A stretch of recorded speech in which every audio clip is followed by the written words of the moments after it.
Good morning, party people. Just coming to give a quick word of encouragement to somebody. Maybe to someone who is overwhelmed and you don't know quite how to go to God. You know that the folks you deal with daily either they don't care or they don't want to hear it. And for those that actually care about you, they may not be able to handle uh, your situation. Um, Even the ones who absolutely love you, your load is too heavy. And what you've come across right now is a pretty good setback. Maybe you lost your job. Maybe you ended a relationship, or you failed in some way. And you're asking the question, what do you do next? Um, do you grin and bear it? Uh, do you play Super Saint? Or do you tell God what you think He wants to hear? Do you talk that church talk? Well, my answer is no. The first thing you ought to do if you're going to go to God is tell Him how you feel. You can unload your pain. And see, when you're honest with your emotions, it's actually an act of worship. Um, After that, you'll be able to act on what you know, but you can't keep bottling it in.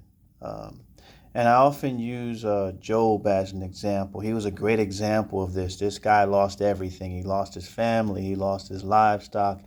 His wife started tripping. He lost his wealth. But the Bible doesn't sugarcoat how he responded to God.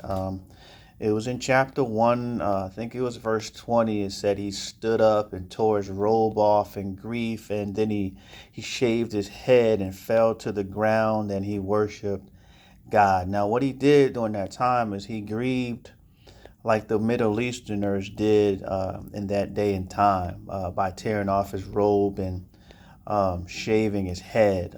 But then, after he grieved, he worshiped God.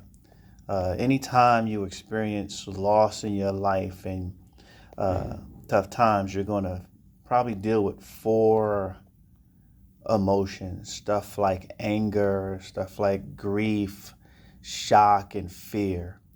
And when you experience a setback, you need to express every last one of those emotions. And I want someone to understand that God can handle those. He's the one that actually gave you the emotions. We were made in the image of God. It's what makes us humans unique amongst all of His creations, as a matter of fact. Whether you want to believe it or not, God is an emotional God. He has emotions. He can handle your anger. He can handle your grief. He can handle your shock. And He can also handle your fears. And again, I really loved Job because he was brutally honest with God. And I want someone to know today that you can be brutally honest too. When you look at chapter 7, verses 11, he somewhat says, and I can't keep from speaking. I got to express my anguish and my bitter soul, it has to complain. I want someone to understand that the right response to a setback isn't faking a good response. I hope you got that. He never wants you to fake how you feel. Um, he wants you to be real with him, and one of the most important, difficult setbacks in the entire Bible after Jerusalem had been looted and destroyed, and the Israelites had been killed, and they were put in slavery and exiled.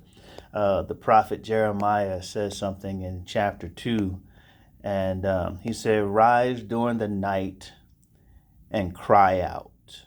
Um, Pour out your hearts like water to the Lord."